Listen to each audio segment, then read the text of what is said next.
जीवित परमेश्वर के आज्ञाकारिता के जीवित न्यायी वचन, गिनती की पुस्तक अध्याय 36।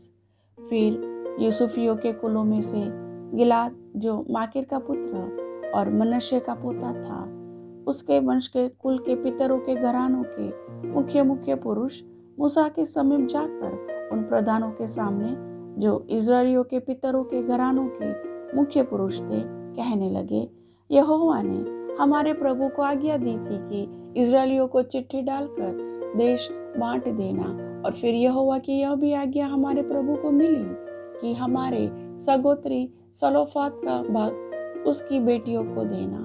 पर यदि वे इस्राएलियों के और किसी गोत्र के पुरुषों से ब्याही जाए तो उनका भाग हमारे पितरों के भाग से छूट जाएगा, और जिस गोत्र में से ब्याही जाए उसी गोत्र के भाग में मिल जाएगा।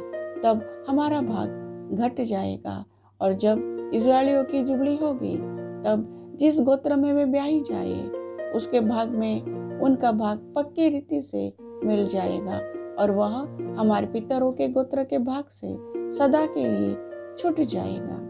तब यहोवा से आज्ञा पाकर मूसा ने इस्राएलियों से कहा, यूसुफियों के गोत्री ठीक कहते हैं। सलोफात की बेटियों के विषय में यहोवा ने यह आज्ञा दी है कि जो वर जिसकी दृष्टि में अच्छा लगे वह उसी से ब्याही जाए, परंतु वे अपने मूल पुरुष ही के गोत्र के कुल में ब्याही जाए, और इस्राएलियों के किसी गोत्र का भाग दूसरे के गोत्र के भाग में न मिलने पाए।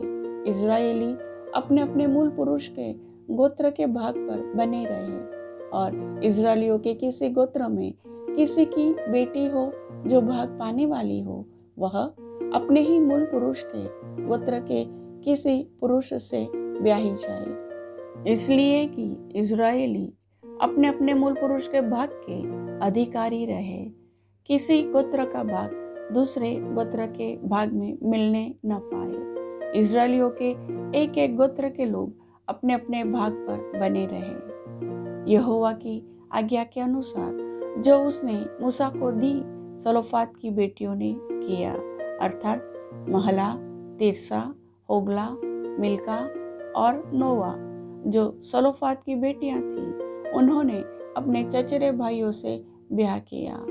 वे यूसुफ के पुत्र मनश्शे के वंश के कुलों में ब्याही गई, और उनका भाग उनके मूल पुरुष के कुल के गोत्र के अधिकार में बना रहा।